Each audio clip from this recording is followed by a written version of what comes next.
What if everything you've been taught about morality, kindness, and fairness was a lie? What if the world isn't broken? What if it was built this way? A game rigged for the ruthless, where the kind gets crushed and the manipulators rise. Nietzsche warned us about it. And you're still playing by rules meant to keep you powerless. The world you think you know may not be as fair or just as you've been told. In fact, it might just be the playground of the ruthless. Isn't it strange how those who play nice, those who conform to the rules, rarely rise to the top, while the cold-hearted, the ruthless seem to take whatever they want without hesitation? Why is it that those who desire to exploiting others, cutting corners, or bending the rules often end up on top? It's a question that doesn't just linger in the back of your mind. It may be the very reason why you feel stuck, why society often feels like a rigged game. At first glance, society seems to reward kindness, humility, and selflessness. These are the virtues we are taught to embrace. Be nice, be obedient, serve others, and put others above yourself. But what if these values are actually tools of controlling us? What if they are intentionally manufactured to keep us manageable, to ensure that those with the most power can keep the rest of us in line? Nietzsche warned us about the threats of what he called slave morality. He saw society as a vast struggle between two distinct moralities, one belonging to the masters, the powerful, the strong, the dominant, and the other to the slaves, the weak, the oppressed. Slave morality glorifies traits like humility and self-sacrifice, not because they're virtuous, but because they serve the interests of those at the top. These values create a society where the strong are demonized and the weak are elevated. They don't come dressed like villains anymore. Gone are the days of tyrants in thrones or warlords with blood-stained swords. Today's evil players wear tailored suits, preach about empathy, and sponsor charities. They speak the language of progress, of equality, of moral virtue. They smile for cameras, pose with rescued animals, and post heartfelt captions. But behind those polished masks, the game remains unchanged, and perhaps more dangerous than ever. This inversion of values didn't just exist in ancient societies. It has continued throughout history and is still deeply embedded in our modern world. You see it in our schools and our workplaces, and especially in the media. Look at the stories that are celebrated in the movies, in advertisements, and in the news. The heroes are often depicted as humble, self-sacrificing, and obedient. The villains are those who dare to pursue power or wealth without regard for the rules. Yet in real life, it's often the so-called villains who succeed in ways the heroes can only dream of. The ones who take risks, who challenge the system, who refuse to conform. They are the ones who carve out their own path, often at the expense of others who are bound by the chains of slave morality. If this is resonating with you so far, drop a quick like. It lets me know you're with me. The workplace is another arena where this plays out. The most obedient, the most humble, the most willing to follow orders are often praised and rewarded. Meanwhile, those who take risks, challenge the status quo, or make bold decisions are seen as rebels or troublemakers. But which of these individuals actually creates value? The ones who dare to defy the system, who are unafraid of making waves, are the ones who push industries forward, innovate, and create change. The problem is that we've been conditioned to believe that playing by the rules is the noble path. But in reality, those who play by the rules are often playing a game that was designed to keep them in their place. The real game, the game that shapes societies, businesses, and the world, is played by those who understand that power doesn't come from conforming to the rules, but from breaking them. It's played by those who understand that the system is not neutral, and that in order to rise, they must master the manipulation of power. The question then is this: how long will you continue to buy into a morality that keeps you small? How long will you accept the narrative that the good are rewarded and the bad are punished, when the reality is that the opposite is often true? It's time to question the foundations of the society you live in and recognize that the real world is not a place where meekness and humility win. It's a place where the strong, the bold, and the ruthless rise to the top. And if you don't recognize this truth, you will remain a pawn in a game that you didn't choose to play. What if the deepest, most primal force within you wasn't love, compassion, or kindness, but the hunger to dominate, to control, to exert your will over the world around you?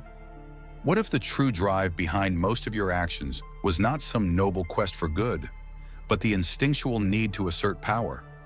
You may not like to admit it, but deep inside you, there's a part of you that wants to rise above, to be seen, to influence, even to command. Friedrich Nietzsche, the philosopher who questioned everything we thought we knew about morality, called this drive the will to power. It's an unconscious force that propels every individual, whether they recognize it or not. Nietzsche didn't view this drive as inherently evil. Quite the opposite. He saw it as the very foundation of human potential, the force that allows people to shape their lives, create legacies, and overcome obstacles. The will to power is what drives artists to create masterpieces, leaders to build empires, and innovators to change the world. But here's the catch. Society doesn't like the will to power.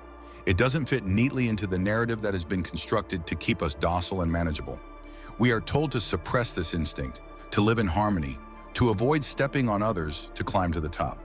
We are taught that kindness, humility, and service to others are virtues. And while these are not bad traits, they become problematic when they force us to deny a fundamental part of our nature.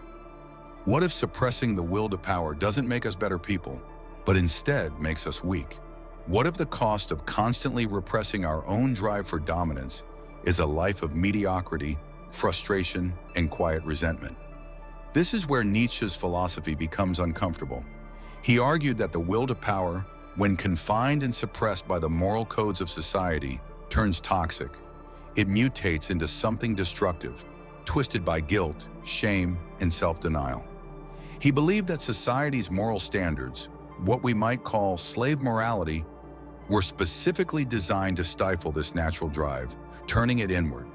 In doing so, people are not only prevented from rising to their full potential, but they're also compelled to feel ashamed of their instincts for power, dominance, and influence.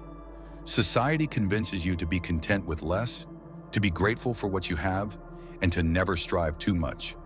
But why does this matter? Why does it matter that deep down, you crave more, that you want to rise, to conquer, to be seen as someone who controls their destiny? Because in a world where the truly ambitious thrive, those who suppress their instincts for power often find themselves stuck on the sidelines, while others take what they want with ruthless efficiency.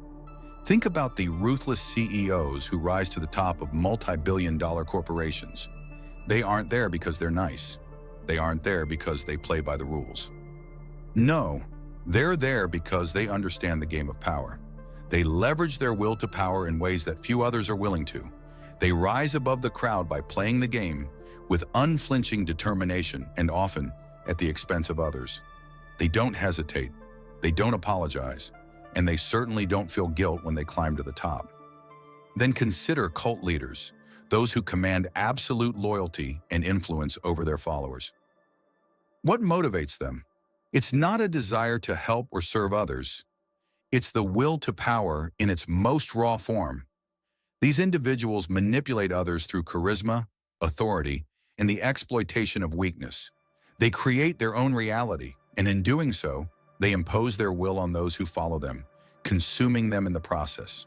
Political manipulators, too, know this game all too well.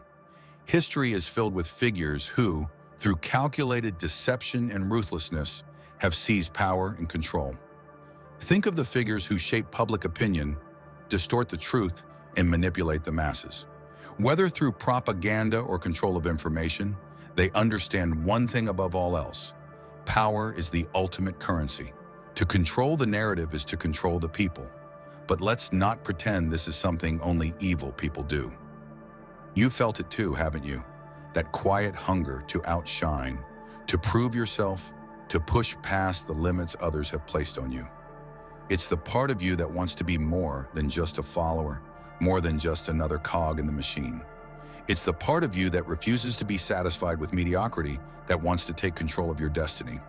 That, my friend, is the will to power. And it's not a flaw, it's a force that could propel you to greatness. You see, the evil-minded aren't evil because they embrace power. They're just more honest with themselves about their desires.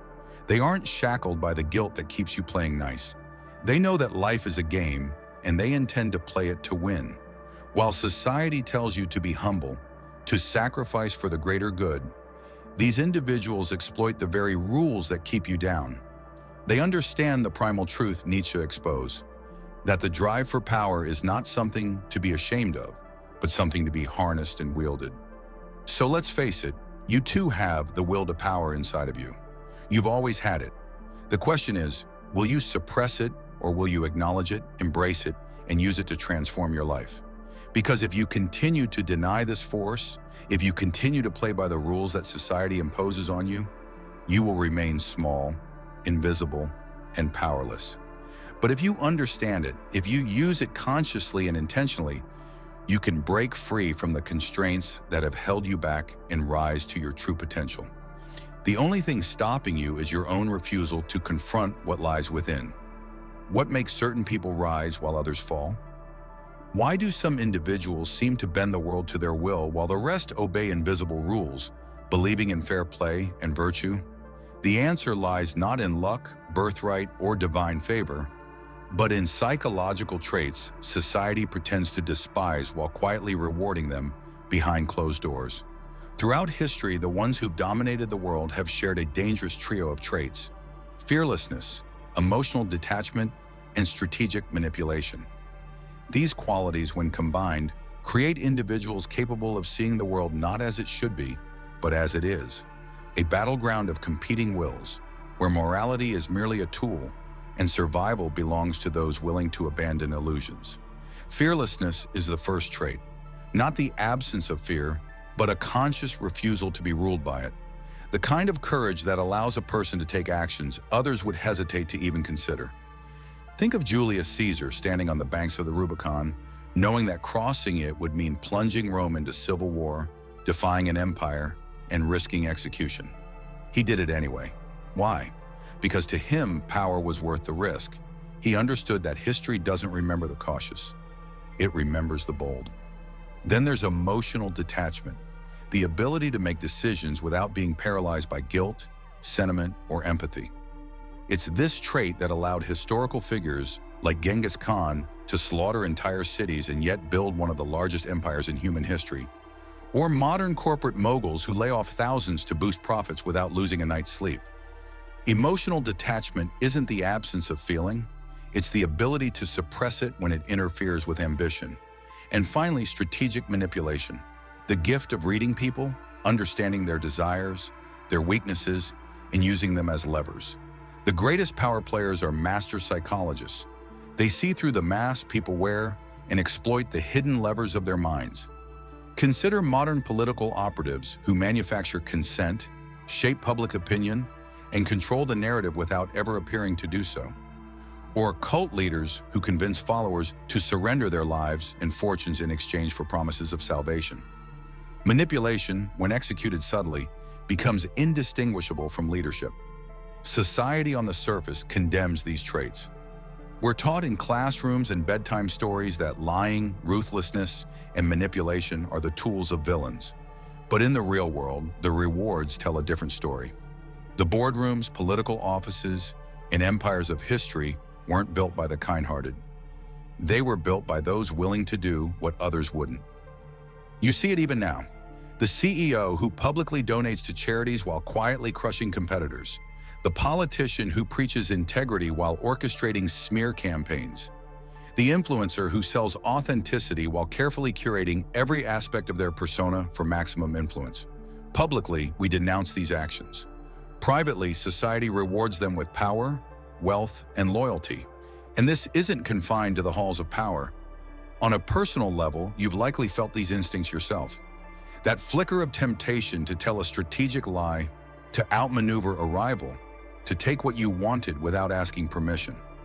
Have you ever wondered what you might do if survival demanded betrayal? Would you lie to win?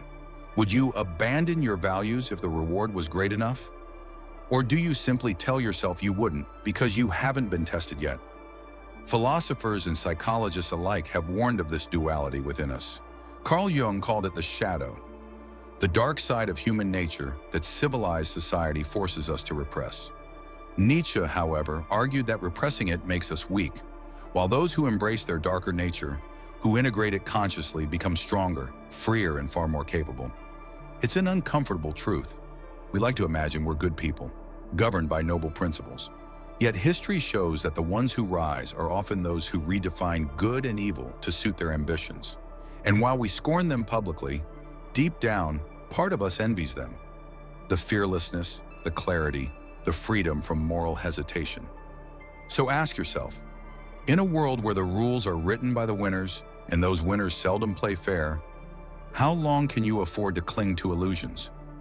What would you be willing to sacrifice for survival, for power, for legacy? Would you betray to save yourself? Would you lie to seize an opportunity? Would you manipulate those around you to climb higher? You might tell yourself no, but history, time and again, has proven otherwise. Modern manipulation isn't crude. It's sophisticated, quiet, and almost invisible. The most ruthless power moves today happen not in public squares, but behind algorithms, within carefully engineered narratives, and beneath waves of emotional baiting designed to make you believe you're thinking for yourself. Look at social media. Every scroll, like, and share isn't just casual interaction, it's data and it's leverage. Platforms designed to connect you have become instruments of behavioral control. Algorithms don't merely show you what you like. They decide what you see, what you fear, and what you desire. They exploit your instincts for validation, outrage, and belonging. The result? A digital environment where your attention isn't yours anymore. It's auctioned off to the highest bidder, and you rarely notice it happening. Think about it. How many times have you caught yourself repeating ideas you didn't research, outraged over headlines you never verified, taking sides in battles you don't truly understand? You've sensed the unease, that creeping feeling that the world's narratives don't add up, that too many contradictions slip by unquestioned, that someone, somewhere is benefiting from the chaos while you argue in circles. And it works because it targets your deepest instincts. Human beings are wired for tribe loyalty, for fear of exclusion, for the pursuit of status. The system hijacks these drives. Social approval metrics, outrage cycles, and carefully curated public personas become tools for power players to herd the masses without raising suspicion. You're made to believe you're choosing freely when, in truth, your options were pre-selected. Even activism, once the voice of dissent, has become a commodity. Movements funded by billionaires, hashtags amplified by platforms with vested interests, public discourse reduced to slogans engineered for emotional response rather than critical thought. You're meant to feel constantly reactive, angry, anxious, hopeful, distracted, because a population overwhelmed by emotion is easy to steer. Nietzsche's dark insight was that the evil-minded thrive not by brute force, but by mastering the art of perception. In modern times, the battlefield is your mind. The front lines are your emotions, your beliefs, your insecurities. And the generals? They're not dictators. They're tech executives, cultural icons, and ideological architects who understand that in an information-saturated world, power belongs to those who control what people believe is true. You've felt it. The contradictions you're told not to question, the virtue signals that feel hollow, the rising sense that beneath the surface of good intentions, there's an agenda you were never invited to see. And maybe you've wondered whether you're being played. The truth is, you are, not by a single entity, but by an intricate web of interests, narratives, and systems designed to keep you engaged, divided, and obedient. The greatest trick of modern power is making you believe you're free while carefully curating the walls around you. And if you don't unmask the system, you'll spend your life fighting shadows, never realizing where the real hands pulling the strings reside. So where does this leave you?